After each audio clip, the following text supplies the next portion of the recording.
రక్షణ రంగంలో స్వావలంబన దిశగా కీలక ముందడుగు పడింది. తొలిసారి స్వదేశీయంగా రూపొందించిన ఆత్మాహుతి డ్రోన్ నాగస్త్ర-1 భారత ఆర్మీ అమ్ముల పొదిలో చేరింది. నాగ్పూర్లోని సోలార్ ఇండస్ట్రీస్కు చెందిన ఎకనామిక్స్ ఎక్స్ప్లోజివ్ లిమిటెడ్ ఈ యుఏవి ఈ మానవరహిత విమానం డ్రోన్లను తయారు చేసింది. తొలి విడతలో భాగంగా 120 డ్రోన్లను ఆర్మీకి అందించింది. పుల్గావ్లోని డిపోకు వాటిని తరలించారు. నాగస్త్ర-1 ఇదొక యుఏవి ఆధారిత వ్యవస్థ. ఆత్మాహుతి డ్రోన్ ఆకస్మిక వైమానిక దాడులకు ఇది బాగా పనిచేస్తుంది. సోలార్ నాగస్త్ర-1 దాడి చేయడమే కాకుండా అవసరమైతే దాడిని ఆపగలిగే సామర్థ్యం కలిగి ఉంది. అంతేకాదు ఇది శత్రు స్థావరంపై అటాక్ చేసి సురక్షితంగా తిరిగి రాగలదు. లక్ష్యానికి పైన హోవర్ చేయగల సామర్థ్యం ఉండడంతో దీనిని లాటరింగ్ ఆయుధమని పేరు పెట్టారు. 9 కేజీల బరువుండే ఈ పోర్టబుల్ డ్రోన్ గాలిలో ఏకధాటిగా 30 నిమిషాలు ఎగరగలదు.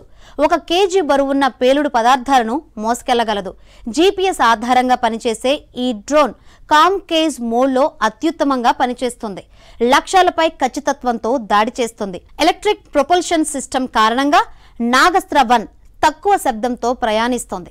ఇది 200 మీటర్ల కంటే ఎక్కువ ఎత్తులు ఎగిరితే శత్రువుకు దీన్ని గుర్తించడం కూడా కష్టమే. దీనిలో పగలు రాత్రి పనిచేసేందుకు వీలుగా నిఘా కెమెరాలు ఉన్నాయి. నాగస్త్ర-1 కామ్కేజ్ మోడ్లో పనిచేస్తుంది. ఇది జీపీఎస్తో ఖచ్చితమైన స్ట్రైక్తో ఏదైనా శత్రు ముప్పును అడ్డుకుంటుంది.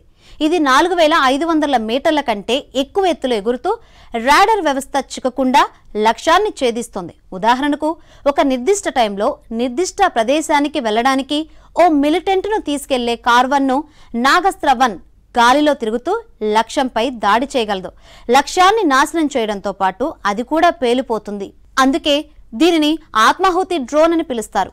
దీనిలో రాత్రి పగలు నిఘా కెమెరాలతో పాటు లోయిటర్ మ్యూనిషన్ స్టాఫ్ ఫిట్ స్క్రీన్ లక్ష్యాలను ఛేదించగల వార్ హెడ్ అమర్చబడి ఉంటుంది. ఒకవేళ మిషన్ నిలిపివేసినట్లయితే తిరిగి దానిని వెనక్కి వచ్చేలా చేయడంతో పాటు పారాచూట్ సహాయంతో సాఫ్ట్ ల్యాండింగ్ చేసే విధంగా దీన్ని రూపొందించారు.